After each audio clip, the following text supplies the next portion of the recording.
Fala galera do Fala Comigo Vini, tudo bem? Hoje a gente tem um episódio especial que tem a ver com arte, superação, perseverança. O nosso convidado de hoje, ator, compositor, escritor, produtor musical, grande Vicente Teles.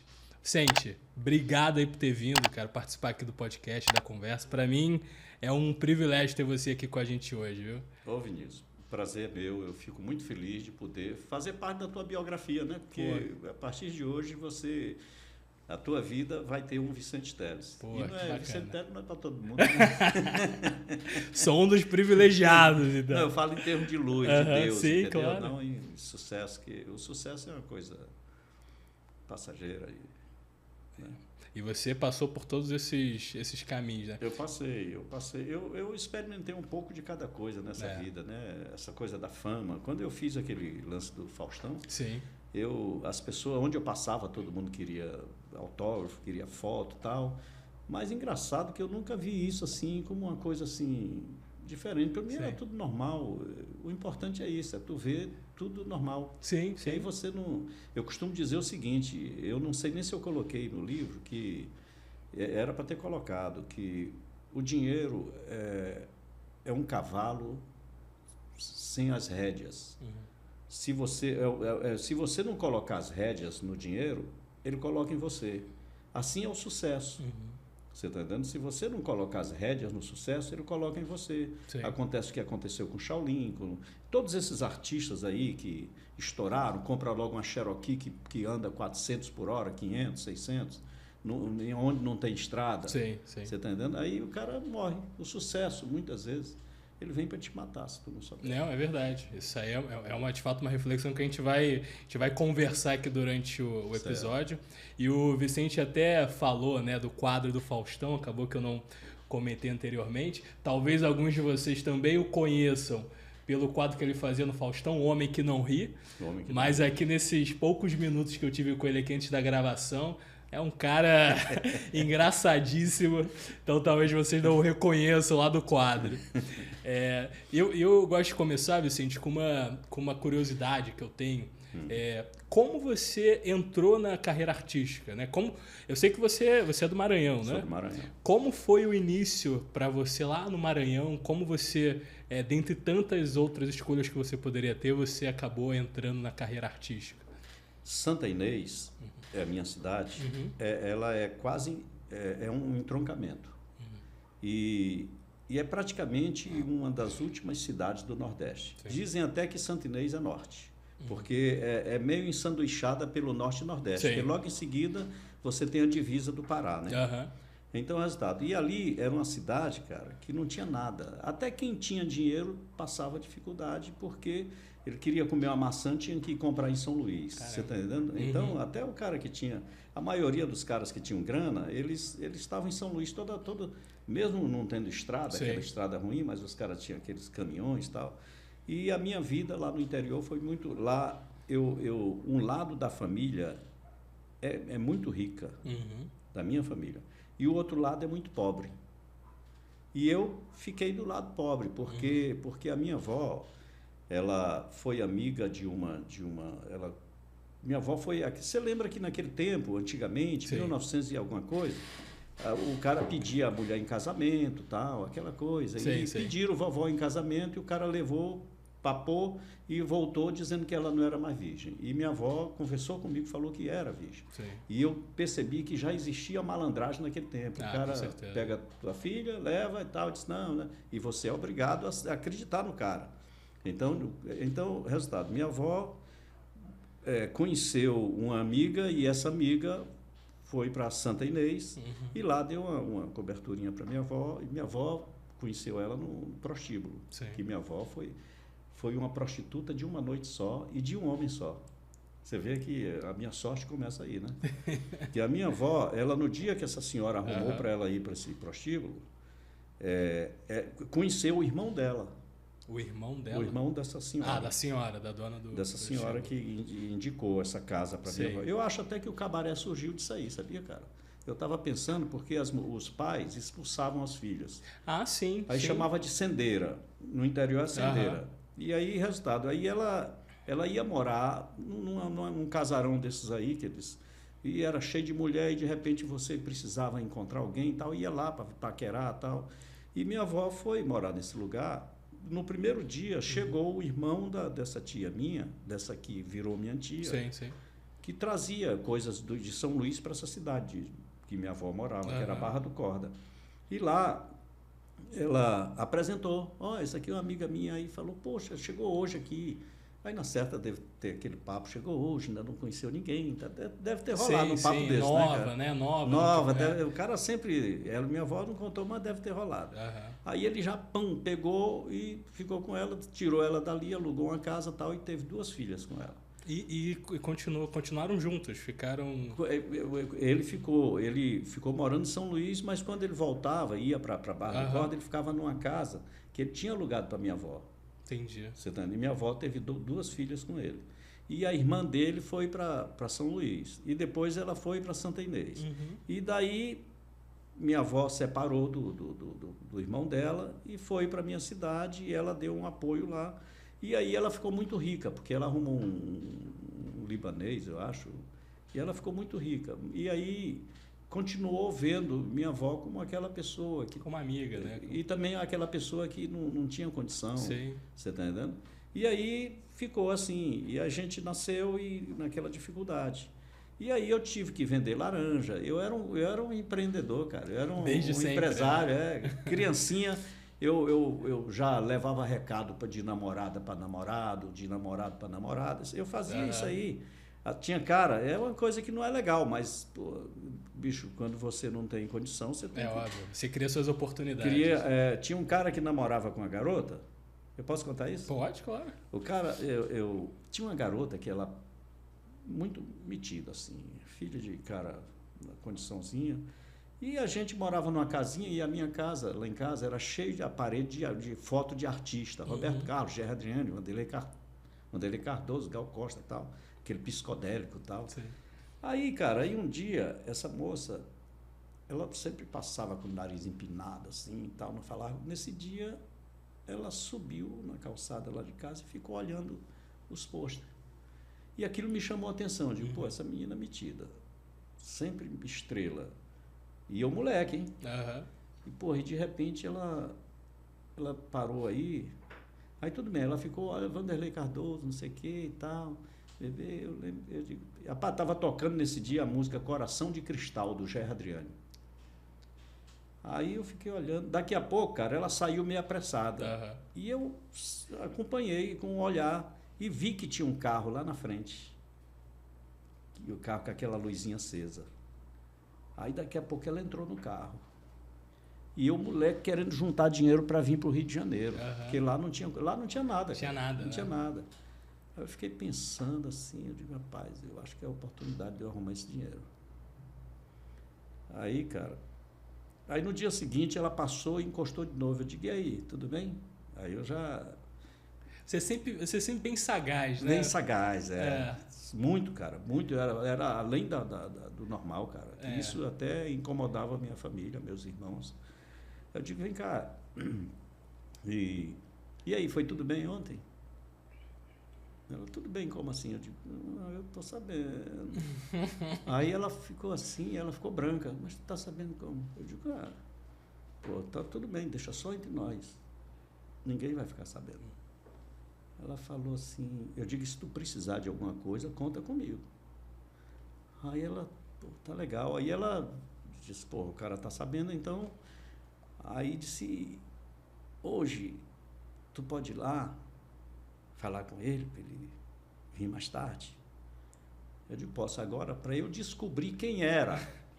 E sobre o que era? Sobre o que era. Aí eu falei, eu digo, vem cá, mas lá não é muito, assim, para mim, à noite não é muito perigoso, não? Não, não é não. Tu vai pela rua tal. Aí eu fui, Ela, tu vai pela rua tal, tu já vê o posto ali. Tá? Aí eu digo, matei a charada. Era o cara que tinha um posto de gasolina. Posto não, não era posto ainda naquele tempo, era negócio de depósito de gasolina. Sim. Eu digo, aí eu falei, fulano, aí eu falei, sim, aí eu falo o que para ele? Disse, não, aí tu vai e tal. Eu digo, e quanto eu vou ganhar? Que eu estou querendo juntar dinheiro para ir para o Rio de Janeiro. Disse, não, aí tu fala lá com ele, que eu falei para ele te dar uma grana e tal. Aí eu fui lá. Eu não estou falando o nome das figuras. Sei. Aí eu cheguei lá e bati no portão. Quem é? Ele era pistoleiro. Eu digo, sou eu. Ele disse, o que tu quer? Eu digo, rapaz, o papo é pertinho. Se tu quiser que eu fale alto, eu falo. Quer que eu fale alto? Porque a família dele morava atrás. Se tu quiser, eu falo alto, lá do lance do carro, lá na Rua do Flamengo. Aí ele abriu, vem aí e tal. Eu disse, eu digo, ela disse para ti mais tarde, para ti não ir naquele horário e tal, para ela sair da escola e tal. Tá bom, tá. Aí eu digo, sim. E ela falou para ti me dar um troco. Eu disse, aí ele pegou assim como se fosse R$50. Eu digo, não, bicho, eu não quero isso não. E eu vou falar. Aí eu comecei a falar alto.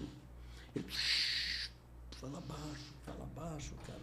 Pô, tal. Aí ele pegou assim como se fosse uma nota de 100. Eu digo, aí já melhorou. Aí eu o cara ficou meu amigo. Ninguém conseguia entender na cidade como um cara tão valente... Era amigo de uma... Não, estava na palma da minha mão. Todo mundo ficou assim, pô, como é que esse cara é brabão e o Vicente... Aí eu comecei a me destacar nessas coisas assim. E eu sempre tive essas sacadas, você está entendendo? Eu acho que isso aí, cara, essa sagacidade aí, esse tipo de coisa assim, faz você ser diferente. Sim. E faz você conquistar espaços que pouca gente tem coragem de conquistar. Sim. Você está entendendo? E eu conquistei esse cara assim. Eu não... E aí eu arrumei, fui juntando dinheiro e vim para o Rio, porque eu queria ser cantor. Mas lá no Maranhão, você chegou a atuar alguma coisa artística? Quando ia artista na minha cidade, e outra coisa, eu comecei a arrumar muito inimigo, sem saber por quê. Porque chegava um artista, Agnaldo Timóteo. Aí daqui a pouco eu saía de lá de dentro do quarto do Agnaldo Timóteo com ele. Abraçado assim, amigo. Aí a Valdir Soriano, eu saía com ele. Tal. Todo mundo dizia, pô, como é que se... Como é que tá conseguindo isso? Como esse cara consegue? Porque eu fazia o seguinte, eu driblava o hotel, que normalmente eram aqueles hotéis, era uma casa normal, sim. E eles faziam no quintal aqueles quartinhos. Você está entendendo? Que era uma cidade pequena. E eu dava um jeito de driblar e batia na porta. E o artista dizia, quem é? Eu dizia, do hotel. Aí quando ele abria, eu entrava e dizia, o que é? Eu digo, não, rapaz, eu não sou do hotel não, eu sou o Vicente, eu quero ser cantor. Porra, mas você quer ser cantor? Mas nem assim não. Eu digo, pois é, deixa eu ficar aqui contigo, aqui, se você precisar de alguma coisa, eu vou comprar, tal. E eu fiquei fazendo amizade assim, Valdir Soriano, engraxei o sapato do Valdir Soriano e tal. Aí, você tá vendo? E ficava, e os caras, e quando eu ia pro show, o cara gostava tanto de mim que ele dizia assim, tu vai ficar aí, tu vai comigo pro show. E eu ia na boleia, porque antigamente tinha um papo de boleia. O cara que vai na boleia é o cara. Era o cara do momento. Era o cara. Porque, porra, tu nem, não tem aquele papo, o cara, porra, tu tem que ir na carroceria, porra, tu não tá com essa bola toda, não. E eu vinha na boleia com o cara. Vinha o cara e cabia só mais um ali que era o artista. Mas ele ficava no meio e eu vinha ali na janela. Aí os caras lá no cinema, na hora que o cara ia cantar, chegava o artista e ele segurando no meu ombro. Os caras diziam, pô, esse cara... Aí bicho, começava a criar um clima assim, todo mundo falar mal assim de mim, pô, esse cara é puxa-saco, é não sei o quê. Mas eles não sabiam que eu estava... E ninguém acreditava, viu, que eu podia vir para o Rio. Você tá entendendo? Quando eu cheguei no Rio, foi uma coisa assim, eu falava que vinha, todo mundo dizia assim, vai nada. Pô, tu vai para o Rio de Janeiro, tu não conhece ninguém, tu é isso, tu é aquilo, tu é full, não sei o quê. Você tá entendendo? Um cara... Ainda tem isso, né? Você tinha o sonho de vir para o Rio, ser cantor, mas você não conhecia ninguém aqui. Ninguém.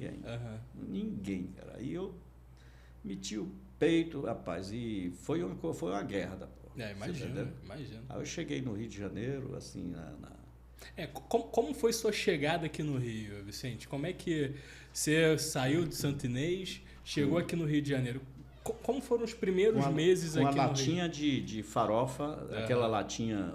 Pode falar o nome do... Pode. Neston. Tu lembra de uma lata de Neston grande assim? Minha avó fritou uma galinha, encheu aquela galinha de farinha, eu misturei e vim comendo essa farofa até o Rio de Janeiro. Até o Rio de Janeiro. Caramba. Essa farofa aí, rapaz, pô... Isso que te manteve nesse trajeto. Nesse trajeto. E quando eu cheguei ali era Teresópolis, Petrópolis, que tem Eu fui comer pela última vez, que já estava chegando no Rio. Chegando no Rio. Aí estava podre. E eu me lembro que eu joguei a latinha pela janela, naquela. Não tem uma ribanceira alta. Sim. Aí a latinha saiu voando, sumindo. Então foi ali. Eu cheguei no Rio.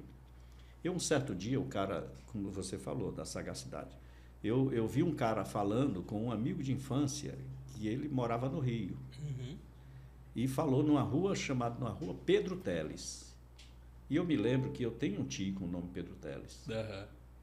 Aí, bicho, você conectou. Conectei. Quando eu cheguei no Rio de Janeiro, aí eu perguntei na rodoviária ali, eu digo, rapaz, onde é que fica a rua Pedro Teles? O cara, rua Pedro Teles? Não conheço não. Porque era em Jacarepaguá. Você está entendendo? Então eu não muito tinha. Afastado. Era, aí resultado. Sei que aí eu consegui ir para Praça Seca. Uhum. E na Praça Seca, eu comecei a andar. Eu me lembro que estava passando filme no Cine Baronesa, O Marginal, com o Tarcísio Meira. Eu me lembro da placa assim. Uhum. Aí eu olhei aquilo assim, ele com aquela espada, aquele negócio assim. Eu disse, caramba, pô. Aí eu comecei. Você começa, tudo que você vê, você traz para você, sabia? Sim, você vai absorvendo aquilo. né? Você diz, pô, será que está dando errado? Será que você está entendendo? Você não sabe. Sei que aí, cara, eu consegui, eu já não estava aguentando mais, estava quente, 2 horas da tarde. Uhum. Aí eu parei num barzinho na Rua Baronesa. Uhum. Aí falei pro cara, você pode me arrumar um pouco d'água? Aí o cara falou, copo d'água, né, que a gente chamava, falar. O cara falou, posso. Eu disse, eu posso abrir minha mala aqui para tirar meus documentos? Ele falou, pode. Aí eu abri. Aí o cara foi buscar a mala e falou, você está vindo de onde? Eu digo, eu estou vindo do Maranhão. Ele disse, Maranhão fica no Piauí. Antigamente as pessoas não tinham muita noção. Isso você tinha quantos anos? Desculpa. Eu tinha 16 para 17 anos. 16 para 17. Vem cá, o Maranhão fica no Piauí? Eu digo, não, o Maranhão é estado. Eu sou de Santa Inês. Aí ficou aquela coisa. Aí ele falou, porque eu tenho um cara que vem sempre tomar uma cervejinha aqui, que é do Piauí. Eu pensei que era do Maranhão. Aí eu também, ele falando tal. Aí eu arrumando a mala, pegando a mala tal. Aí fechando a mala, o cara foi trazendo a água. Quando ele falou, aí ele falou o nome do cara. Na hora que o menino foi me dando a água. Quem era o cara? Hugo. Era irmão de um amigo meu de infância. Quando ele falou Hugo, o copo caiu. Eu falei, Hugo? Ele falou, era o cara que estava falando o nome da rua. O cara morava numa vila. Que loucura. Rapaz. Aí eu falei, quando o cara foi me dando, ele falou, é o Hugo. Quando ele falou Hugo, caiu o copo.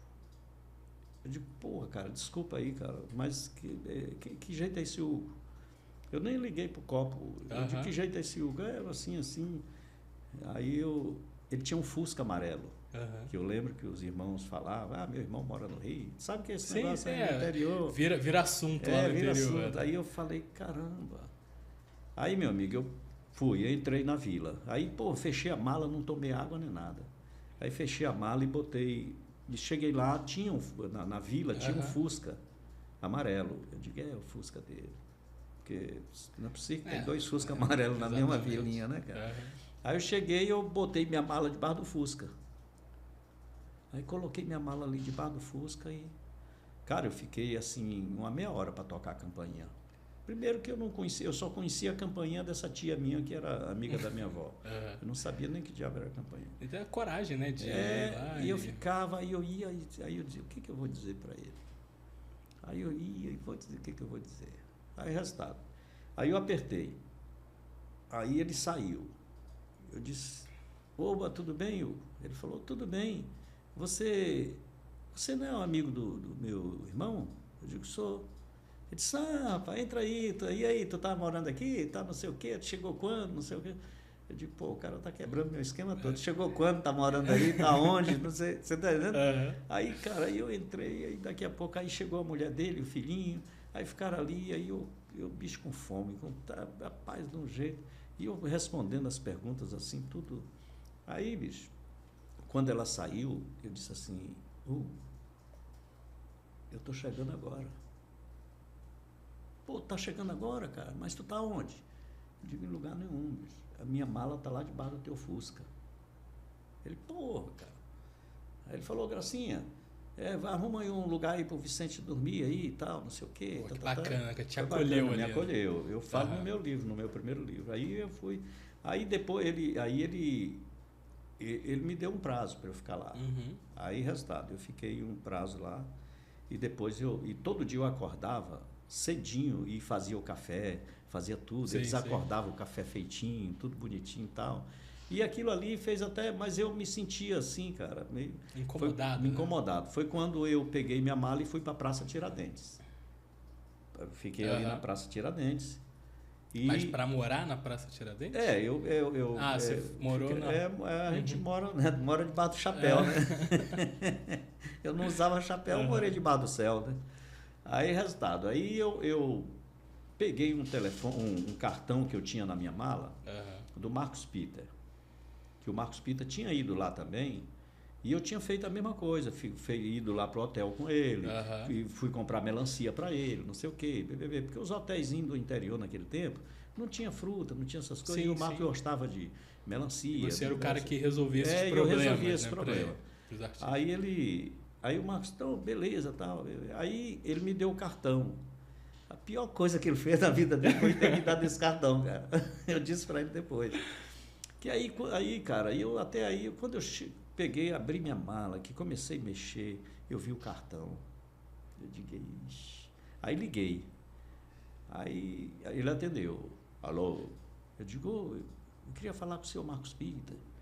Ele falou, é ele. Eu digo, aqui é o Vicente. Ele, que Vicente? Eu digo, Vicente, lá de Santa Inês. Vicente de Santa Inês? Não sei quem é, não. Pô, o cara é artista famoso, o cara faz show toda hora e toda assim. O Santa Inês é mais uma cidade. Aí eu falei assim, aí eu lembrei que ele me chamava, que eu era muito pequenininho, muito magrinho, que eu fui procurar um emprego, o cara falou, rapaz, aqui só dá para você carregar papel, mas não tenho nada, pô. Era pequenininho, magrinho. Aí ele me chamava de Fuinha. Não sei por que, se foi alguém que ele... Aí eu falei, é o Vicente, cara. Ele falou, Vicente. Aí, com muita luta, eu lembrei. Eu digo, tu lembra do Fuinha? Que tu chamou Fuinha? Ele, Fuinha. E aí, Fuinha, tu tá onde? Tá falando de onde? Eu digo, eu tô aqui no Rio. Tu tá onde? Eu tô aqui na Praça Tiradentes. Ele disse, pô, eu digo, eu posso ir aí pra gente conversar? Eu disse, pode. Aí eu fui e escondi a mala. Claro. Essa mala era um problema, né? Como explicar a mala, né? Pô, esse negócio de, a mala, tu tem que levar essa porra dessa mala. Aí eu cheguei lá, eu digo, rapaz, tu tá onde? Eu digo, eu não tô em lugar nenhum. Disse, então faz o seguinte. Aí chamou o cara que morava lá no escritório, falou, tem aquele sofazinho aí da sala aí, tem como arrumar para ele ficar aí, dormir aí e tal. Aí ele arrumou e eu fiquei lá. E, cara, ali foi a melhor coisa que me aconteceu. Porque ali eu conheci todos os artistas. O Marcos Peter era sucesso. Cara, ele era um sucesso. Para quem não conhece, Vicente, fala quem era o Marcos. O Marcos Peter foi o cantor que fez a música Ponte Rio-Niterói, quando só existia barcas. E essa música foi o maior sucesso do Marcos Peter. Depois ele fez a música Eu Vou Pra Barra, que também a Barra era só terra. Só terra, né? E ele fez a música Eu Vou Pra Barra, depois fez Ela é Casada. Ele estourou com a música Coração Vagabundo, cantada por Lindomar Castilho. Teve um sucesso estrondoso. Coração Vagabundo. Então, o resultado. E o Marcos Peter, foi a música que deu aquele apartamento, o apartamento que ele veio morar depois. Você está entendendo? Então, e o Marcos Peter foi um cara que me acolheu, que me ensinou muitas coisas. Muitas coisas que eu vou fazer, cara, na música mesmo. Sim. Eu lembro dele. Sabe quando o cara te ensina uma coisa, que aquela coisa tão forte... Fica enraizado. E bem ou mal, ele foi seu mentor ali no início, né? O primeiro contato que você teve com a vida artística foi lá. E já foi com um cara gigantesco. Gigantesco, né? Exatamente. E outra coisa, cara, ele era dos galãs cantam e dançam. Ele era daqueles galãs do Silvio Santos. Ele era 1,80 m, dos olhos verdes e tal. E por onde eu passava com ele, Eu até ganhava umas raspinhas, né? Eu com galã pegava do lado. Um rebotezinho. Você tá entendendo? Aquele tubarão e eu ali do lado ali para dizer, pô, o que cair aqui eu vou... Que ele vai selecionar, o que sobrar aqui é comigo.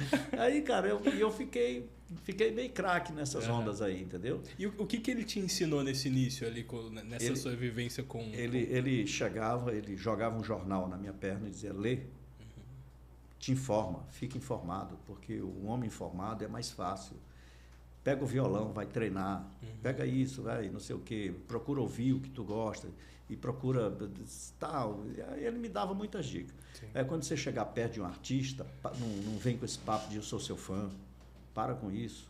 Deixa esse Vicente Teles, esse Vicente Fuinha lá em Santo Inês, e aqui é outra coisa. Aí tanto é que ele me levou na quadra do Odair José, e lá o Odair José alugava uma quadra toda semana. Odair José é outro monstro. Outro monstro. Toda semana, parece que era quarta-feira, ele alugava aquela quadra do Vasco atrás do Santos Dumont. Sei. Sabe? E lá tinha tudo enquanto era artista. Ele dizia, Vicente, na primeira quarta-feira, ele falou, hoje eu vou para um bate-bola e você vai comigo. Eu digo, tá bom. Aí eu fui com ele. Ele disse, agora só que tem um detalhe. Lá vai ter muito artista, tu não vem com esse negócio de eu sou seu fã, não. De fã-clube, não. Fica na tua, fica comportadinho, que eles vão terminar chegando para você e conversando com você. Não fica com esse negócio, não. Tu não quer ser artista? Então não fica com esse negócio, sou fã e tal. Aí isso eu fiz. Aí eu fui, cheguei lá, eu olhei aquele monte de artista, cara. Eu disse, caramba, tava Fernando Mendes, era Erasmo Carlos, aí teve do interior de Santo Inês, do Maranhão. Ali naquele meio, o Odair José. Que você só sonhava. Pô, só sonhava, cara. Cara, que coisa. Aí, resultado. Aí, daqui a pouco, chega um cara pra mim, diz assim, você não é daqui do Rio, não, né? Eu digo, sou não. Ele disse, você canta, compõe? Eu digo, canto. E compõe, estou tentando fazer alguma coisa. Ele, você não tem uma música pra mim, não? Eu falei assim, para você. Eu olhei, sabe quem era, cara? Quem era? Christian. Caramba. Eu falei assim, eu digo, porra, eu pensava que ele era internacional, porque no interior eu achava que ele estava estourado com aquela Don't Say Goodbye. Eu achava que ele era um cantor internacional. Aí eu olhei assim, eu digo, pô. Aí eu digo, caramba, porque essa música, pô, tinha acabado de fazer sucesso na minha cidade, você tá entendendo? Eu digo, caramba, mas eu não sei falar inglês. Ele disse, não, se tu tiver a música, eu faço a tradução. Eu digo, tá, eu vou ver. Eu sei que eu encontrei ele umas 2 vezes lá, Christian. Na época, eu não sei se... Eu acho que ele já namorava com a Gretchen. Eu fiquei, eu não sei, porque eu nunca me liguei assim. Sim. A gente vai vendo as coisas e vai... Aí sei que... Eu ainda encontrei ele umas 2 vezes lá. Então, cara, incrível essa coisa. Eu achava que o Christian era internacional, era um cantor internacional. Que loucura. E encontrei lá. Eu até fiquei pensando, depois que você me falou que aconteceu esse lance do Christian, eu falei, eu digo, pô, é um assunto que eu vou querer falar lá. Claro. Conta como é que foi sua história ali com o Christian, né? Não, eu era muito tímido, viu, Vinícius? Aí o Christian com aquela tiracola, naquele tempo, na década de 70, todo mundo usava aquela bolsa aqui. Sim. Você está entendendo? E eu comecei a conversar com ele, praticamente eu não explorei nada, porque, primeiro que eu fiquei meio assim atônito, meio, você está entendendo? De não acreditar que eu estava falando com um cantor que eu achava que era internacional e ele estava falando em português. Sim. Você está entendendo? Porque o Christian, todo mundo conhecia o Christian, um cantor internacional. Sim.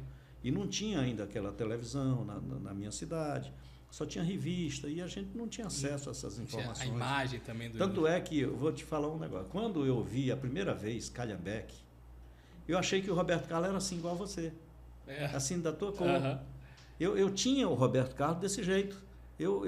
Quando eu via meu Calhambeque, era o buzino. Eu tinha voz assim de negro, de cantor negro. Eu dizia, pô... Aí eu fiquei com aquela imagem do Roberto Carlos. Quando eu vi a foto do Roberto, eu digo, pô, contrariou o meu... eu tinha que ser ele tinha que ser negro, porque na minha cabeça era o negro. Você tá entendendo? Então, cara, tinha essas coisas. E com o Christian foi a mesma coisa. eu achava que era um cantor americano, um cantor que... E quando ele começou a falar, tu sabe que a gente do interior, nunca... Sim, claro. Eu falando com um cantor internacional, tal, você fica meio intimidado. Sim, meio, sim, é normal. Aí eu falei, tal, ele falou, se você tiver alguma música, tal, muita gente me pediu música naquele tempo, porque eu estava no meio.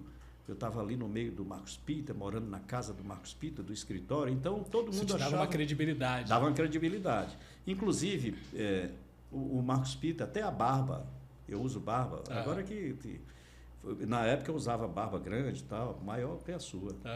Por quê? Porque o Marcos dizia assim, Vicente, deixa a barba crescer, porque tu é muito pequenininho, ninguém vai acreditar que tu é um cara, que tu é o que tu é. Então deixa a barba crescer, porque a barba coloca você mais sério, as pessoas... E eu deixei a barba por isso, você está entendendo? Então, essas coisas que me aconteceram, Vinícius, foram coisas assim, foram presentes de Deus. E se eu puder continuar... Claro. Aí eu comecei a ir na Odeon. Aí um dia, eu estou lá no escritório e toca a campainha.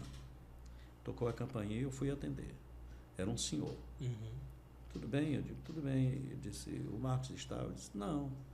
Mas o senhor quer entrar para esperar? Porque o Marcos falava, se alguém chegar me procurando, manda entrar e me esperar. Porque lá era o escritório dele. Aí ele entrou e ficou lá. Aí eu falei assim, aí eu comecei, eu digo, o senhor é amigo do Marcos? Ele falou, sou. Não, sou o maestro dele.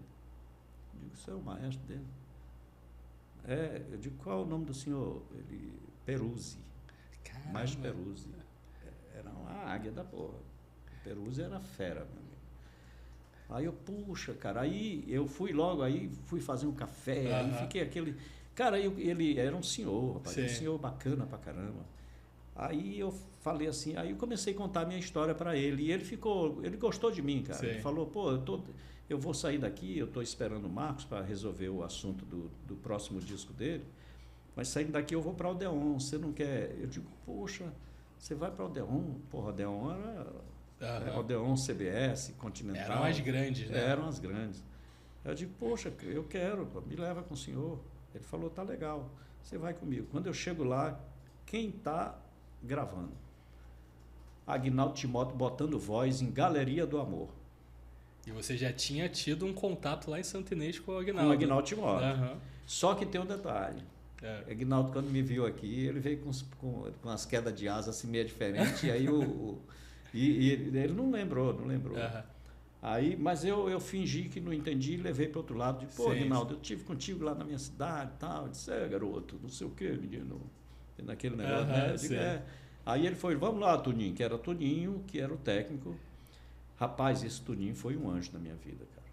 Toninho era o técnico de som. Aí, quando eu estava lá com o Maestro Peruzzi, aí o Toninho, botando a voz dele, aí eu falando com o Toninho, eu digo, foi você que fez também o primeiro disco do Fernando Mendes, o primeiro disco a música do Ivan Lins, não sei o quê, porque todos esses caras... Passaram. Ele foi... Eu digo, poxa, que legal. Aí esse cara ficou meu amigo. Aí ele falou, vem cá, tu está trabalhando? Eu disse, não. Eu disse, você não quer vir para cá? E quando eu gravo à noite, às vezes as pessoas precisam, os artistas precisam de alguém para ir comprar lanche para eles. Se você quiser vir para cá, e eu ainda te dou um troquinho. Aí eu digo, pô, eu quero. Aí eu ia toda noite, pegava de 3 às 6 da manhã, né? Era de 9 às 15 horas e de 9 às 6 da manhã. E eu ia toda 9 horas da noite, 21 horas. Aí eu ia. E lá nessa minha ida, eu conheci o Egberto Gismonti produzindo Vanderleia, aquele disco Locomotiva. O Ivan Lins gravando, eu não sei se era a música, era uma música da Odeon, não sei se era aquela do Tamanduá, não sei qual era, não lembro da música. Vi a Evinha gravando também, vi o Fernando Mendes gravando, Zé Augusto gravando aquele disco que tem América Latina, que tem... Zé Augusto é outro monstro. Você está entendendo? Então, e eu ia para lá e comecei a ficar amigo desses caras. O Robert Live, que depois virou um grande produtor, ele ia para lá e ficava sentado lá assistindo as gravações. E eu acho que ele, muito esperto, muito inteligente, ele era muito inteligente. Eu acho que ele ia para lá para se colar com o Miguel, que não sei o quê, e de repente ele passou a ajudar a produzir. E dali ele saiu para a Polygram. E na Polygram foi que ele produziu Lady Zu, Peninha, Sidney Magal. Grandes cantores da música brasileira. Então, rapaz, é uma história doida. E acabou que você foi inserido dentro de um contexto histórico dos grandes da música brasileira. Exatamente. E um dia eu estou ali no Cine Rex, aí eu me lembro que eu tinha um disco que ficava lá naquela loja de disco, ele botava o disco, e ficava assim, você ficava olhando a capa. E eu identifiquei um cara que estava entrando no cinema pela fotozinha da capa. Sim. Aí eu falei assim, você é fulano, né? Ele falou, sou. Eu digo, pô, eu sou compositor. Ele disse, pô, então passa lá na CBS. Eu estou indo para a CBS, estou indo gravar na CBS, passa lá e deixa lá um trabalho teu. Era o Fagner. Aí eu fui e comecei, aí eu fiz, ele arrumou para mim fazer um testezinho lá, eu fiz, aí ele me chamou, aí quando eu cheguei lá no dia seguinte, no outro dia para ver o que tinha acontecido, ele falou, rapaz, ó, não tá legal, vai, tenta fazer algumas coisas mais diferentes e tal, e vem aí. Aí eu digo, tá legal. Aí existia uma banda chamada Copa 7, que tinha alguns amigos meus que tocavam no Copa 7. Aí eu fiz uma música em parceria com um desses caras, que era Vidas Paralelas. Aí eu fiz a música e a gente gravou num estúdio de propaganda. Antigamente não tinha estúdio normal. Que nem hoje, né? Para você só gravar música. Não tinha. Tinha aqueles estúdiozinhos de propaganda. Aí o cara foi e conseguiu. Aí eu fiz com essa canção. Aí eu voltei pro Fagner. Aí eu voltei e o Fagner tinha um chevetezinho vinho, que ele saía dali, ele guardava no posto do lado da CBS. Aí um dia eu fui passando, que eu passei a trabalhar com o Zé Ribeiro, que era o cantor da Beleza da Rosa. Aí eu fui passando com o Zé Ribeiro ali, eu era tipo um secretário, um cara que vai no banco, faz isso, pro Zé Ribeiro. Aí eu fui passando ali e o Fagner foi saindo no carro e eu estava com a fita no bolso. Eu falei, Fagner, eu tô com outra música aqui, cara. Aí ele pegou assim e jogou no banco de trás. Aí eu falei, cara, puta que pariu. E essa mesma fita, eu tinha acabado de mostrar na CBS para um cara, eu não vou falar o nome dele, porque ele não está bem hoje, aí não é legal. Ele falou, pô, você não está com nada, pô. Certo, tá muito ruim esse trabalho. Eu, pô. Cara, aí eu digo, mesmo assim eu vou dar pro Fagner. Aí eu dei, o Fagner jogou para trás assim. E eu falei, pô, não tá com nada mesmo. O cara jogou. Você já pensou, não vai nem ouvir isso daí. Aí, cara, aí passou. Um dia eu fui passando com o Zé Ribeiro de novo, que ele tinha o alfaiate dele era ali do lado do Souza Guiar, num prédio daqueles ali. Aí eu nem gostava de ir ali, que tinha uma funerária ali, a gente era naquele prédio. Aí, cara, aí eu fui passando com o Zé e o Fagner foi passando na CBS. Você chegou a conhecer a CBS antiga, não? Não. Você saía de lá de cima e você passa para ir para o estúdio, você via todo mundo que ia passando na rua. Aí eu fui passando naquela hora, o Fagner, rapaz, passa aí, cara. Eu estava querendo falar contigo. Eu fiquei assim, eu digo, pô, vai dizer mais outro, que vai dizer que não está com nada. Não está com nada, né? O cara usou a palavra M mesmo, cara. Aí eu, pô, tá bom. Aí no dia seguinte eu fui lá. Aí ele falou, é legal o lance aí, passa aí pra gente vai marcar aí para gravar e tal. Eu digo, pô, aí a gente gravou um compacto lá na CBS. Você com o Fagner, né? Produzido pelo Fagner. Produzido por ele. Vidas Paralelas e Canção para o Perdido, com aqueles músicos dele. Então, cara, e o Marcos Peter continuei. O Marcos Peter era um cara tão liberal assim, que ele deixava eu ir à luta. E o Marco me tratava como filho. Toda vez que ele ia para casa, ele dizia assim, Vicente, tá aqui o dinheiro para te comprar. Eu comprava um almoço ali nos Arcos. Tinha uma pensãozinha. O Marcos morava onde naquela época? Na Travessa Mosqueira 21407. Que depois o AGP comprou um apartamento no 11º andar. E aí, ali naquela, eu não lembro o nome daquela rua, que ia dar nos Arcos. Tinha uma pensãozinha ali. E nessa pensão eu comprava o almoço, você está entendendo? E o almoço eu almoçava metade, ele dizia, tu almoça metade e a metade tu guarda para jantar. Porque era um prato. Aí eu almoçava. E quando eu comecei a andar sozinho, tal, eu já estava. Aí o Marcos deixou de dar a grana, claro que tá.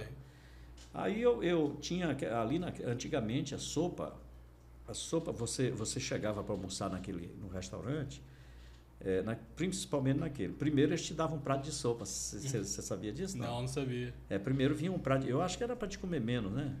Aí vinha um prato de sopa.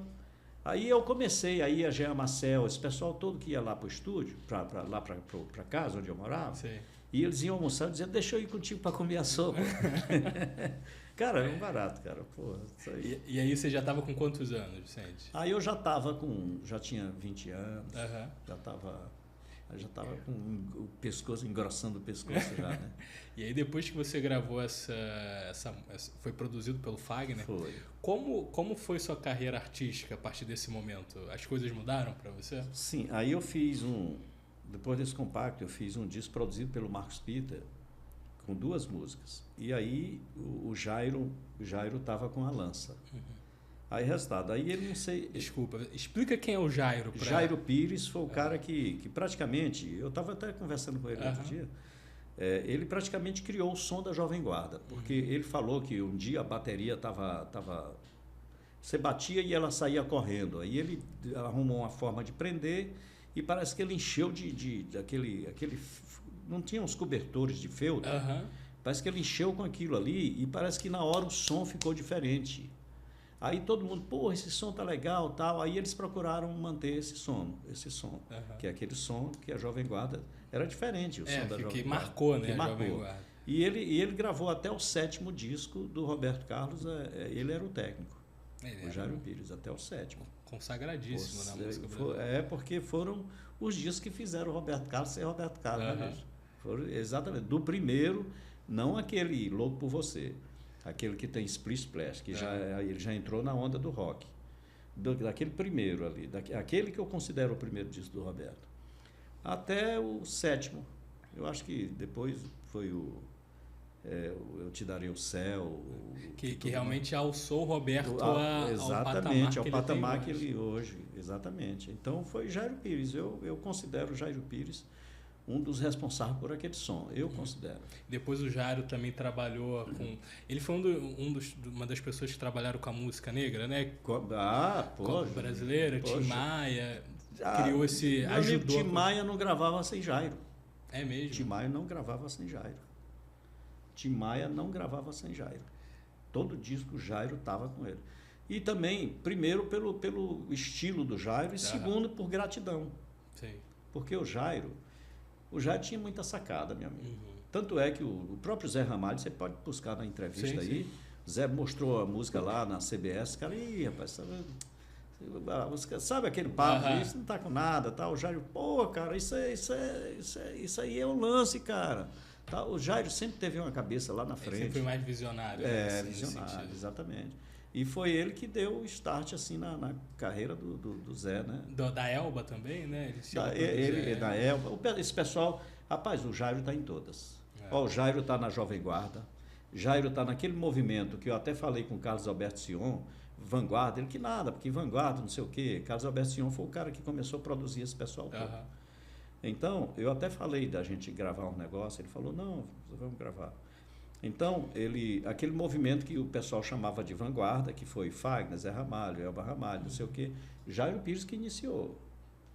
Depois, Jairo Pires, isso aí foi antes desse movimento, Jairo Pires iniciou o movimento, ele saiu da CBS e levou com ele o Odair José. E quando o Odair José foi, ele tinha acabado de gravar um compacto. Quando ele chegou na Polygram para gravar o primeiro LP, o compacto estourou. Eu vou tirar você desse lugar. Tanto é que todo mundo achava que esse compacto era da Polygram. Porque era da CBS. Ele lançou o compacto para cumprir o contrato. E o compacto explodiu. Explodiu, porque é o maior sucesso do Odair José, eu vou tirar você desse. Então tem umas coisas engraçadas no meio artístico que, pô, se você conviveu ali, você vê que é muita mágica, meu amigo. E o Jairo produziu... O Odair, aí sim, aí o Jairo teve uma outra fase do Jairo, que ele praticamente criou esse movimento aí. Aí com ele, na primeira etapa, só foi para Polygram o Marcos Peter. E ele produziu o Marcos Peter. E o Marcos Peter estourou. Aí depois ele levou o Odair José, que era da CBS também. Gravou um disco, uma música imitando o Roberto Carlos. Depois eu vou até te contar o que eu falo sempre Aí, resultado, aí produziu o Odair José. Que inclusive, cara, eu ouvi um papo que aquela música Eu Vou Tirar Você Desse Lugar, eu ouvi esse papo e eu acho que eu ouvi pelo Odair José. Ele falou que ia tirar a Diana daquele lugar ali. Mas é que a música, ela, pelo contexto, dá a impressão que era de um cabaré. Você está entendendo? Mas parece que ele foi e a Diana ficou. Entendi. E ele vivia com a Diana. Aí eu já vi uns papos assim que aquela música ele fez falando que ia tirar a Diana dali. Vou tirar você desse lugar, vou levar você para ficar comigo lá na Poligram. Então, eu não sei, o Odair deve saber que o Odair é artista. Então, porque tem muita coisa que você faz, dizendo, tem música que eu faço pensando numa coisa, e o cara, pô, aí eu digo, é isso mesmo.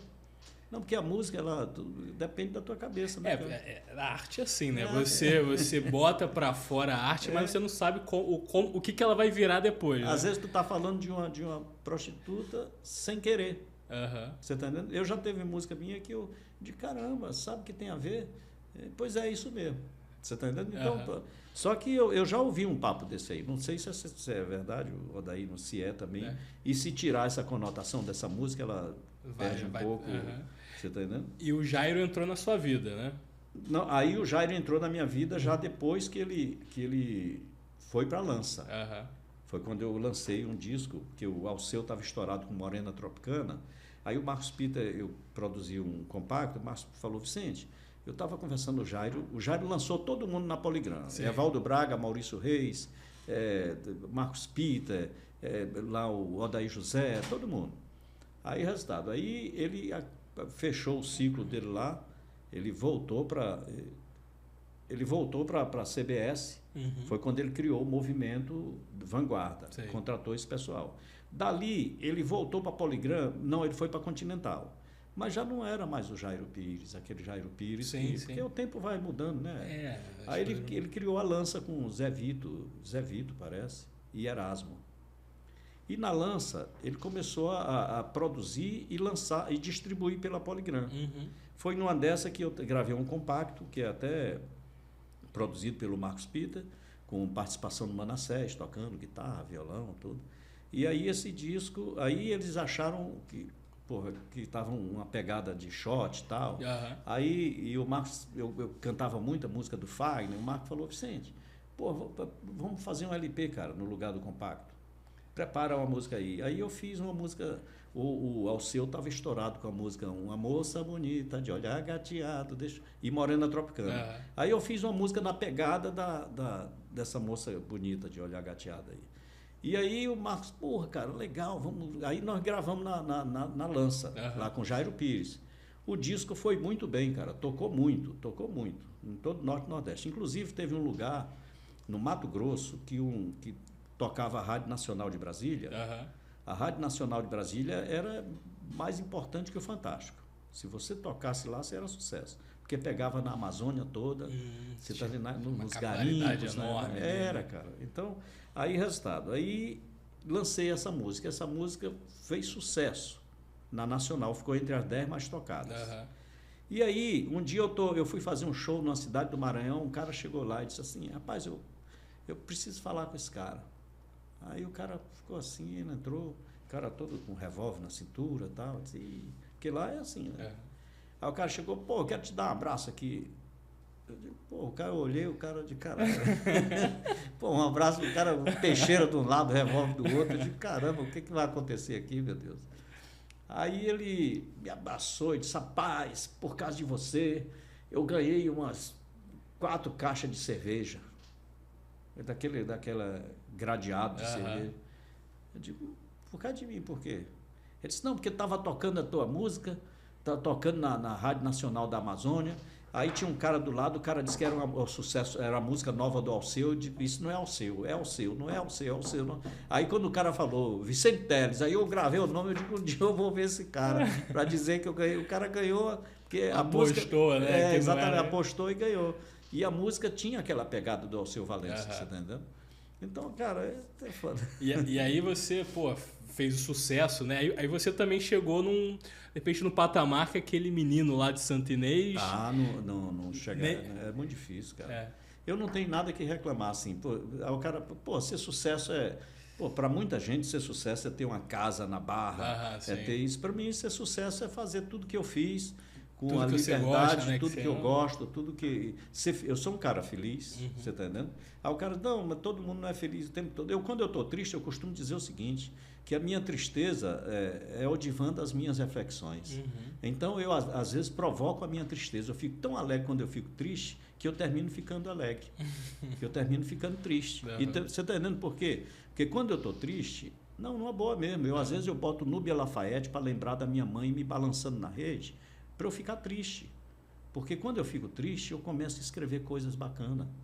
Rapaz, a tristeza... Você começa a refletir. Refletir. Né? Então, olha, a minha tristeza é o divã das minhas reflexões. Você está entendendo? Eu, às vezes, dentro da minha cabeça, eu escondo, eu me encosto na esquina da tristeza para colecionar as saudades e as lembranças. E são muitas, né? Que são muitas, você está entendendo? E isso tudo me faz bem, eu gosto de me ver... Essa é a sua inspiração, né?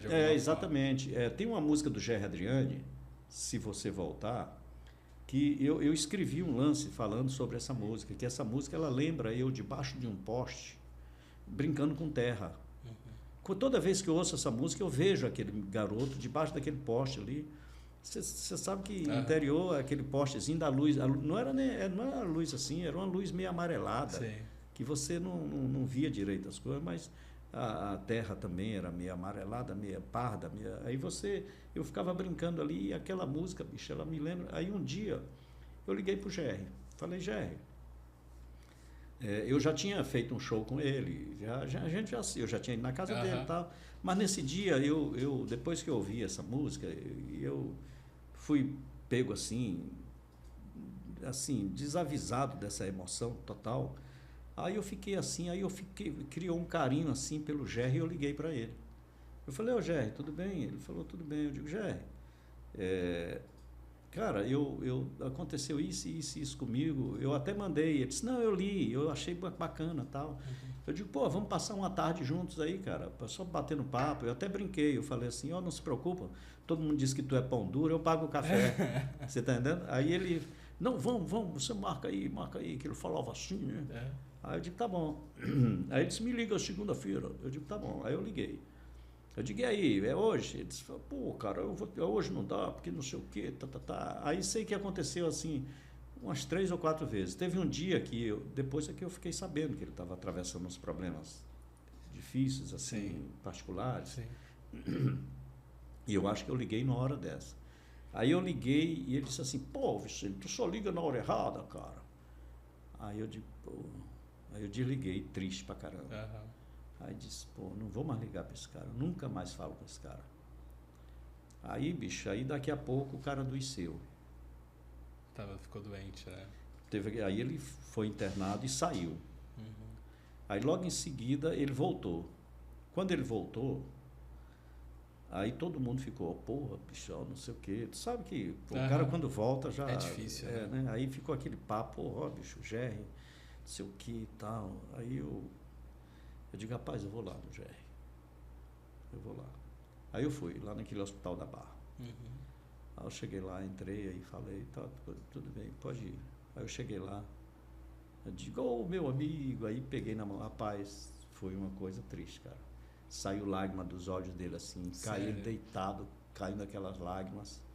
Aí eu digo, pô, eu tenho que levantar o astral, pô, não posso. Eu digo, Gerry, e aí, pô, eu tava lembrando aqui daquela outra música lá, se agora eu sinto a tristeza. Ele disse, pois é, eu digo, isso é do primeiro disco, eu fazendo isso tudo para tirar a onda dele, você tá entendendo? Ele, não, isso é do segundo, tal. Ele não podia falar, ele fez assim, segundo disco. Aí eu digo, meu amigo, vai dar tudo certo, meu amigo vai sair daí e nós vamos fazer aquele negócio lá, hein, pô. Eu estava meio zangado, mas agora eu vou te dar essa oportunidade. Eu que vou te dar essa oportunidade. Eu fiquei brincando com ele, né? Aí ele pediu para Ceissa, parece, a namorada dele, fez assim, um papel e tal. Aí ela trouxe e ele escreveu. Eu botei no Facebook. Meu irmãozinho querido, meu abraço e tal, não sei o quê. Pô, que um beijo e bonito, tal. Aí eu botei assim, o último autógrafo do Gerry Adriani. Foi o último autógrafo. O último autógrafo do Gerry Adriani foi para mim. Porque isso aí, eu tenho um papo espiritual nisso aí, cara. Eu tenho certeza. Eu acredito nesse negócio espiritual aí. Sim. Eu não sei. Porque é muita coincidência, cara. Eu chegar e logo em seguida o cara ir embora. E ele fazer aquilo lá, escrever Gerry Adriani assim, que a caneta falhando, ele com aquele monte de coisa aqui, escrevendo. Jamal, né? Jamal, escrevendo. Ele já estava praticamente ali, porque eu acho que 2 dias. E nesse dia o Roberto ligou. E quando o Roberto liga, eu digo, caramba, o Roberto ligou. Quando o Roberto acabou de ligar, eu digo, pô, se o Roberto acabou de ligar, porque a coisa tá feia. Aí ele me deu aqui, eu não pedi nada, ele escreveu, eu te amo, meu amigo, meu irmão, tal, alguma coisa assim. Eu botei no Facebook. Aí eu fiquei assim, cara, eu saí dali assim... Balançado, né? Balançado. Aí foi embora o meu amigo Gerry, que era um cara que marcou... O Gerry marcou talvez a minha vida mais do que o Roberto Carlos. Você está entendendo? Porque eu sonhei, quando eu era criancinha, eu sonhei que eu subia no palco do Gerry Adriani e cantava com ele. Que eu estava no meio do povo e ele me subia e tal, e eu subia ali e cantava com ele. Eu tive esse sonho. Ele foi a sua motivação, né? Exatamente, cara. Então, e como é que foi, você falou do Roberto, como é que foi sua história ali? Assim, antes do Roberto, né, seguir nessa linha, você fez o seu LP e aí, em algum momento, entrou a TV na sua vida também, né? Tá. Como você entrou na televisão? Como você ficou também você ficou bem conhecido nesse quadro da TV. Você falou daquela coisa sagaz. Eu nunca andei sem uma caneta no bolso, sem um papel, sem uma fita com música minha. Se você dissesse assim para mim, rapaz, se tu tivesse uma música aí agora, eu gravava. Eu dizia, eu tenho, tá aqui. Pô, se tu tivesse uma caneta e um papel, eu te dava meu endereço, está aqui. Você está entendendo? Eu andava todo equipado. Eu estava na guerra. Eu estava na guerra. Eu costumo dizer o seguinte, que aqui é uma selva de pedra onde os leões são seres humanos. E, meu amigo, quando tu bota o pé na rua, já está o mundo todo contra você. Sabia disso? O mundo todo contra você. É, de fato. Você está entendendo? Você tem que sair driblando tudo. Aí, resultado, eu resolvi compor algumas músicas assim, meio esotérica, meio assim, criar um universo diferente, entendeu? Aí, o Mago da Canção. Foi morar um rapaz lá em casa, ele estava sem lugar, e ele foi morar lá, passar uns dias lá, e aí é o Papa Kid, e a gente começou a compor um trabalho assim. Aí eu criei o Mago da Canção. O Mago da Canção. Era aquele turbante, aquele negócio, aquela coisa, vestido tipo Zé do Caixão. Aí, cara, eu tinha uma música chamada TNT. TNT é um explosivo, né? Trinitrotolueno. Cuidado com o sombra, ele está atrás da escada, eu já conheço essa. Aí eu comecei a fazer essas coisas loucas, fingi que era maluco. Aí eu aluguei um trio elétrico, arrumei um jegue e arrumei 2 garotas, uma como se fosse uma prostituta e a outra uma freira. Aí saí na Avenida Rio Branco cantando tem na internet também, cantando cuidado com sombra, não sei o quê. Aí resultado, aí peguei e fizeram um especial com isso aí na TV Manchete. Aí eu peguei copiava, claro, naquele tempo você copiava no vídeo, cassete, né? Aí eu copiei e levei lá no Faustão. E na entrevista que eu dou, eu falo assim, revoltado, poeta não sei o quê, e que não ria com nada, que não sei o quê. Você criou um personagem. Criei um personagem ali, sem querer, você sabe que as coisas vão acontecendo, de fato. você vai descobrindo, assim, rapaz, eu criei um cara aqui, Aí o cara lá da Globo ligou para mim e falou, Vicente, você pode vir aqui rapidinho? Eu digo, posso. Aí eu digo, o que é? Disse, tem uma jogada aqui. Porque eu sempre ia na Globo, porra, vê se tu me coloca aí alguma coisa, tal, na produção do Faustão. Inclusive, eu conheci o Faustão quando ele foi lá visitar a Globo. Eu tive com ele. E tive com ele. Como é que foi essa... Eu tive e falei, oi Fausto, tudo bem? Tudo legal. Eu digo, cara, eu sou cantor, isso, aquilo outro. E ele falou assim, fala com o Zé Roberto ali, era Zé Roberto. E eu já conhecia o Zé Roberto, eu sabia que era através de grana. Aí eu dizia, pô, aí eu peguei no braço dele e falei, pô, vamos lá, cara. Aí saindo da puxeira, ele disse, não, eu não estou falando, vai lá, pô, vai lá que ele fala que eu pedi para ele te botar no programa. Aí eu cheguei, eu digo, Zé, eu disse, Vicente, tu sabe como é que é, tal. Eu digo, pô, o Faustão estava ali agorinha, cara, eu tentei trazer ele aqui, você está entendendo? Então, resultado. Aí depois que o Faustão foi fazer o piloto, eu levei ele estava casado com aquela menina, Magda. Aí eu dei uma flor para ele pegou a flor e jogou fora. Aí a Magda que juntou a flor. Se a Magda ver isso aí, ela vai lembrar. Que ela juntou a flor e até falou, desculpa aí e tal. Eu digo, não, tudo bem e tal. E depois o Faustão falou no livro meu, depois eu fui fazer o Homem que Não Ri, e falei, tudo bem, passou e tal. Mas assim, aí resultado, aí o cara falou, vem cá, tem um lance assim, rapaz, esse negócio que tu não trouxe a roupa?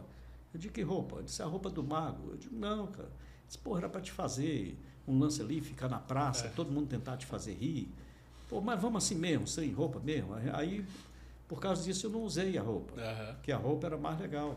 Aí pegaram lá, foram lá no figurino lá e pegaram uma camisa social e tal, e eu fui lá pro Largo do Machado. Fomos fazer o primeiro quadro. Largo Machado aqui no Rio de Janeiro. Aqui no Rio de Janeiro. Aí, resultado. E foi comigo a Geisa, irmã do Diogo Nogueira. Ah, é? É. Mas por quê? Eu acho que é Geisa o nome dela. Ela foi, que era no final, ela vinha, me dava um beijo, e eu sorria, dizia, agora eu vou sorrir. Ah, tá. Só que aí veio... Na verdade, era um quadro de um dia só. Entendi. Aí aqui entrou a malandragem aí. Porque aquele negócio, macaco escolado, como diz macaco escolado é escolado, né? Aí, cara, aí gravamos tal, aí a Geisa se preparou para vir para me dar o abraço. Aí o produtor falou, Vicente, agora vamos preparar, ela vem de lá, te abraça, aí tu olha e dá aquele sorriso. Eu digo, eu não vou fazer isso não. Ele falou, tu tá louco, bicho? Eu digo, não vou fazer isso não. Ele, porra, se tu não fizer isso aí, o diretor me mata. Eu digo, então ele vai te matar, pode me convidar para o 7º dia, para o 10º dia, que eu não vou fazer não. Ele, mas rapaz, aí resultado.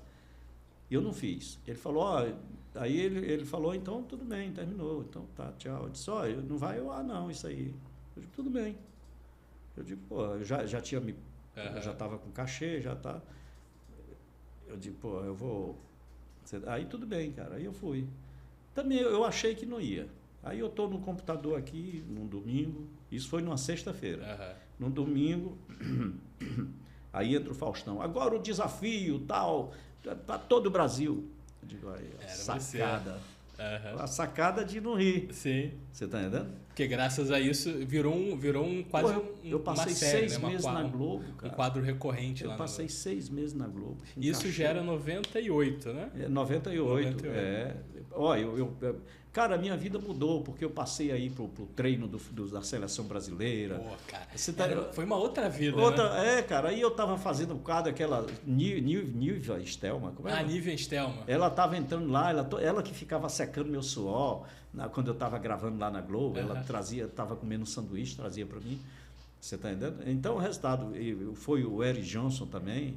Então, o resultado, aí eu comecei a entrar no meio da galera. Sim. E ficar amigo da rapaziada. Porque nesse quadro, tinha um momento que os famosos... O quadro ficou tão grande que os famosos iam para tentar te fazer rir. Exatamente. Aí eu lembro que foi a Seleção Brasileira, Ronaldo Fenômeno, Ronaldo, todo mundo. Edmundo, Zagallo, Romário, todo mundo. Tiveram Eric Johnson também, Eric Johnson também. E aí você fez um sucesso estrondoso ali nesse quadro. claro. fui contratado. Aí, engraçado, Vinícius, eu às vezes eu viajava, ficava em hotel 5 estrelas, com mordomia total, com cachê legal, tal. Aí às vezes eu estava assim naquele hotel, aquelas coisas assim, muita coisa. Eu ficava dizendo, pô, cara, eu sinceramente, estou sendo sincero, eu dizia, pô, uma besteira dessa me botou aqui. Não, uma bobagem, uma coisa tão... Que de repente não foi da forma que você imaginou, né? Pois é, e eu também achava que aquilo ali não... Eu dizia, cara, isso aí, pô, esse negócio de não rir, cara, uma coisa tão boba, e eu estou aqui nesse hotel aqui, os caras gastando dinheiro. Teve lugar que os caras botavam segurança para ficar comigo ali do lado. Eu acho que é porque seria mais barato eles pagar 2 seguranças para ficar comigo do que alguém me machucar sob a responsabilidade deles. Tipo, isso com você certeza. tá entendendo? Aí ia ter que... Então eles, pô, é mais barato botar 2 caras, porque os caras ficavam meio aborrecidos comigo por não conseguir me fazer rir. Sim. Teve um cara uma vez que tentou me furar, me cortar. Que isso? Porque não... Porque ele valia um ganhar, prêmio também, né? Te fazer rir valia dinheiro para as pessoas que conseguissem. O cara gritou aqui no meu ouvido, ri, aí xingou. Porra, porque era uma grana, né? Sim. E eu digo, pô, não é para rir, não ri. E ninguém nunca conseguiu te fazer. E eu desafiei. Depois eu fiz uma matéria desafiando chicanismo e tal. Porque o chicanismo para mim é o máximo, tal, mas eu fiz. E dessa época, Vicente, você conviveu com muitas estrelas, muitos famosos. Você tem muitas histórias dessa época que você viveu na televisão? Mas é coisa assim, né? Tranquilo. Eu quando eu fui para a Record, que o menino Tom Cavalcante foi, lá eu cheguei, fui bem recebido, graças a Deus, sempre fui bem recebido. Mas aí eu vou contar aquele lance lá do... Sim. Eu fiz o primeiro quadro, foi um sucesso, o segundo quadro foi um sucesso. No terceiro quadro, o pessoal do Domingo Espetacular me procurou. Sim.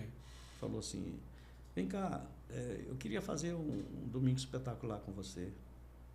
Eu digo, tá bom. Aí ele disse, você tem gravação hoje? Eu digo, tem. Disse, então a gente vê. Aí eles pegaram aquelas, filmaram, tal, me entrevistaram. Aparece o Shaolin brincando comigo, puxando a minha bochecha e tal. Aí, tudo bem. Aí, resultado. Isso aí, cara, para mim, talvez não tenha sido bom essa matéria, porque no dia seguinte, na gravação seguinte, eu viajava para lá na segunda, a gente ficava segunda, a gente gravava na terça e eu voltava na quarta. E na terça-feira eu tô lá depois do domingo, né? Sim. Passou o programa, pô, eu ia sair em São Paulo, todo mundo. Aí o Tom passa. O Tom chegou e eu estava sentado assim, ele olhou assim, tá ficando famoso, hein? Aí eu nem liguei. E ele ficava com a gente lá tocando violão, o Tom, a gente ficava tocando violão, brincando, ele cantando. Aí tudo bem, cara. A partir dali, ele não me chamou mais para o quadro. Isso aqui é até que o Tom procure se ligar, Tom. Ele não me chamou mais no quadro. Você está entendendo? Aí eu ia toda semana e ficava lá aguardando ser chamado e não era chamado. Não deu, não, já terminou, porque tem outro negócio ali, tem não sei o quê. E eu digo, pô, cara, coincidência, depois do Domingo Espetacular, eu não aparecer mais. Você está entendendo? Aí isso aí foi uma coisa. E outra foi o Tiririca que tentou me fazer rir, não conseguiu. Eu não sei por que não foi para o ar, isso aí. Você está entendendo?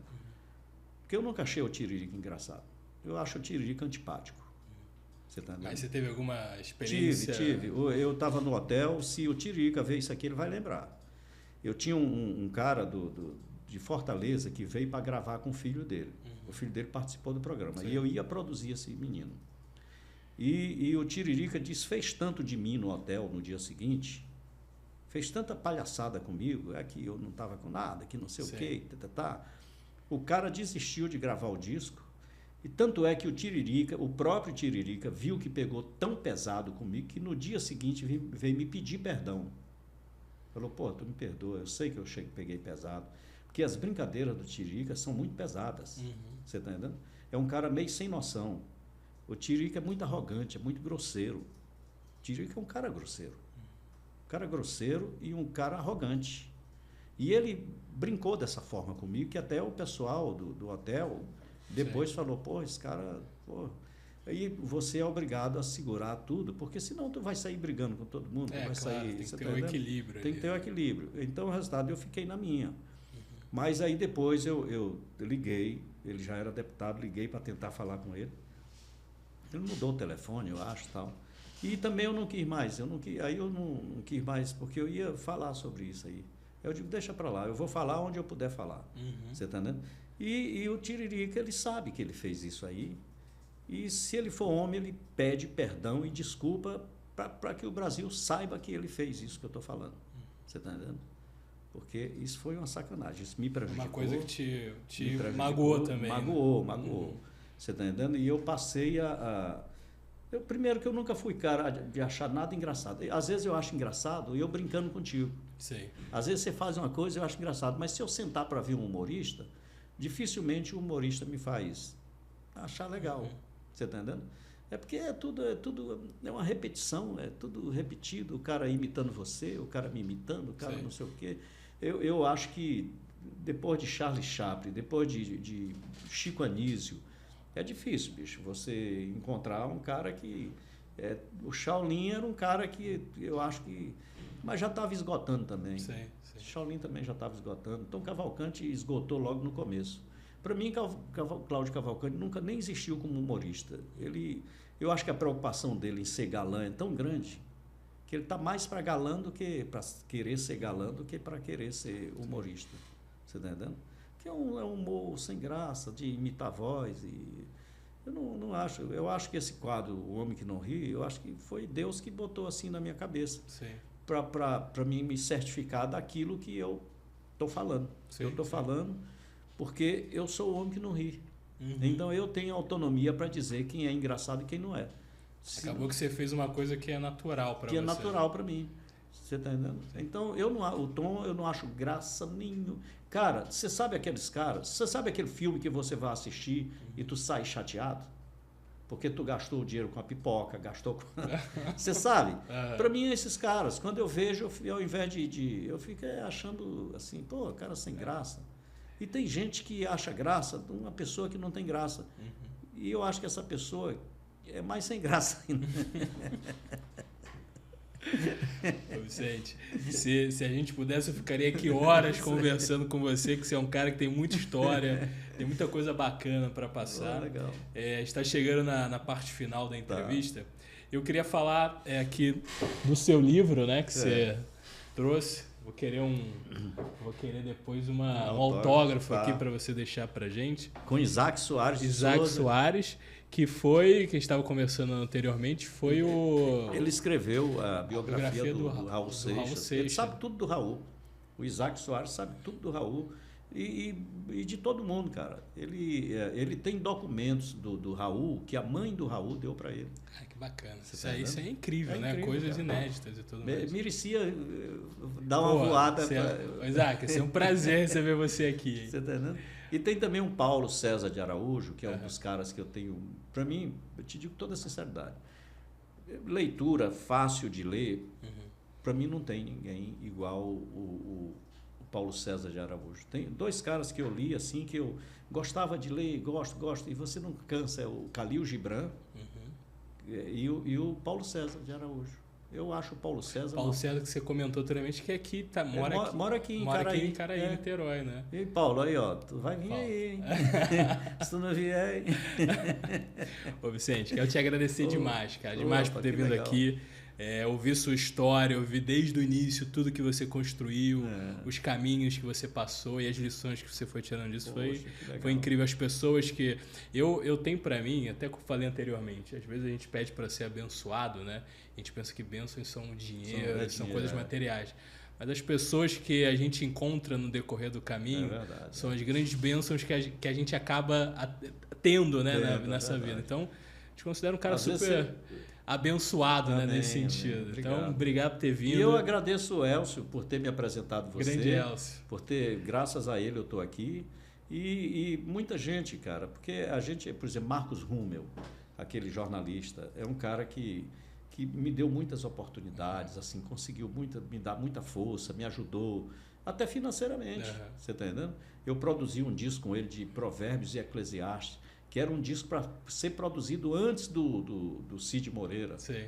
Mas o Cid Moreira foi na frente, você tá entendendo? Mas esse projeto eu tinha com o Rumer muito antes, e depois eu fiz. Mas quando eu fiz com o Marcos Rumer, já não surtiu tanto.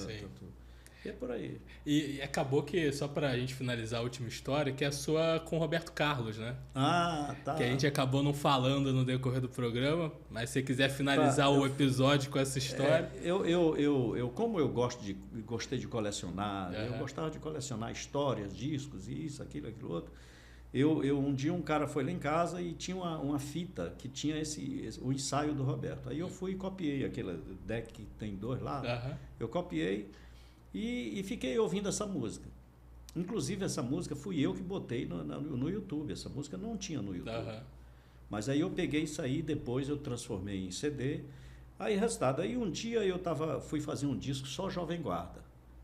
Aí o meu filho falou assim, papai, por que você não termina aquela música? E não bota no seu disco? Eu digo, tá. Aí, resultado, aí eu fui analisar aquela música. Aquela música ali está numa fita onde está Negro Gato, onde tem Querem Acabar Comigo, Namoradinha de um Amigo Meu. Pô, só sucesso. E aí eu vi que todas as músicas que estão nesse disco são exatamente o disco que tem Esqueça, que tem aquele disco de 66. Aí eu digo, pô, então essa música também era de 66. Aí eu comecei a analisar a harmonia, ela é parecida com Namoradinha de um Amigo Meu. Aí eu digo, pô, então eu vou fazer essa música. Aí eu fiz a música, a segunda parte. Sim. Fiz a segunda parte, gravei e lancei no YouTube. A música começou, aí sim, aí eu fui lá no lançamento do livro do Paulo César de Araújo, aí falei, Paulo, olha, eu fiz aquele tal. Aí ele estava dando entrevista para Veja, aí ele falou assim, ó, um parceiro do Roberto Carlos aí, ó, parceria não autorizada. Aí o pessoal da Veja falou assim, pô, é mesmo, cara, como é essa história? Aí foram lá em casa, fizeram a matéria e tal, e a música começou a pipocar. Aí começaram a derrubar a música. Aí um dia eu fui lá no Roberto Carlos, aí fiquei lá, falei, ó, preciso falar com o Roberto e tal. Disse, tá bom, fala que é o Vicente Teles.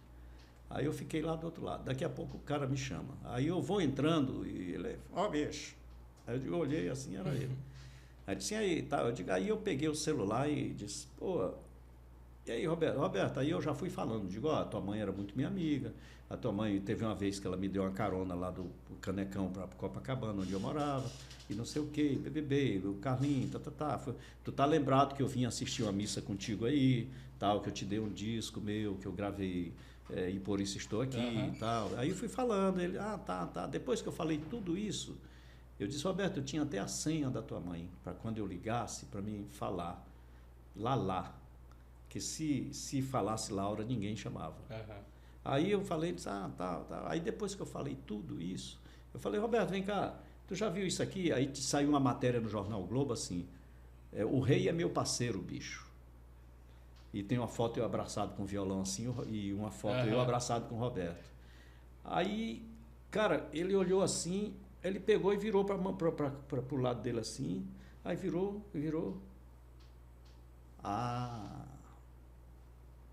Você é o tal, né?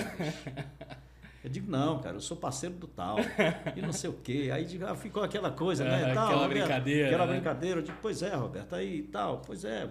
Aqui, inclusive tem meu filho cantando. Disse, não, manda para Luciana aí, pega o e-mail. Eu percebi naquele dia que o Roberto nem sabia falar e-mail, que ele falou, Luciana, não sei, Luciana, arroba, né? Tal. Aí eu digo, não, tu não tá sabendo, me dá aí, cara. Tal. Aí sei que eu consegui, você tá entendendo? Aí eu mandei para ele. Aí, bicho, aí resultado, aí parou de derrubar a música, você tá entendendo? E teve também a matéria que o Elcio fez, que ele falou, Vicente, eu só vou poder, a matéria só vai sair depois que o Roberto autorizar. Então, se o Roberto autorizou, eu penso assim, se ele disse, aí eu falei, tudo bem, né, Roberto? Tudo bem. E saiu a matéria, tal. Aí agora tem o Ricardo Braga tá cantando essa música. Ah, é? Ricardo Braga que tá legal, cantando. cara. Ricardo Braga junto com o Petrini. Pô, que Marcos legal. Petrini. Que legal, não sabia. Carlos Essa Petrini. informação eu não sabia. Carlos Petrini e Ricardo Braga estão cantando essa música. Então, de alguma forma, ele... E eu peguei e botei Roberto Carlos cantando comigo também. Uhum. Eu peguei da fita, aí extraí, tirei só a voz dele e botei cantando comigo.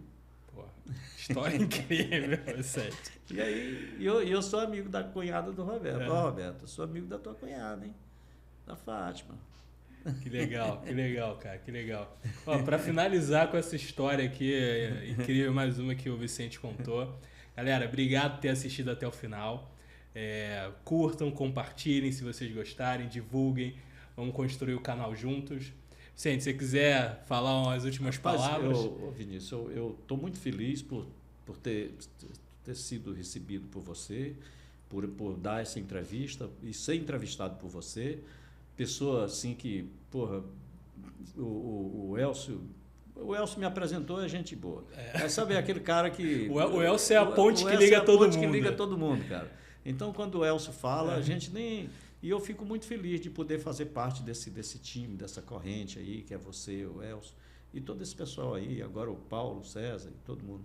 E eu te agradeço e desejo boa sorte nesse seu trabalho, que Deus te ilumine, te abençoe. Amém. E que tudo caminhe bacana, que você consiga ser um popstar do podcast brasileiro e internacional. Obrigado, Vicente. Se alguém quiser se inscrever no meu canal, é Mestres do Humor, né? Isso. YouTube.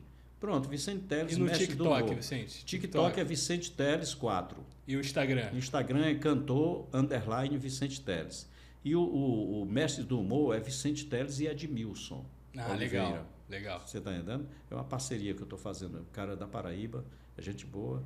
E tem o Ribinho de Nazaré também, que é o meu parceiro. E obrigado mais uma vez. Galera, sigam o Vicente nas redes, viu? Um abraço.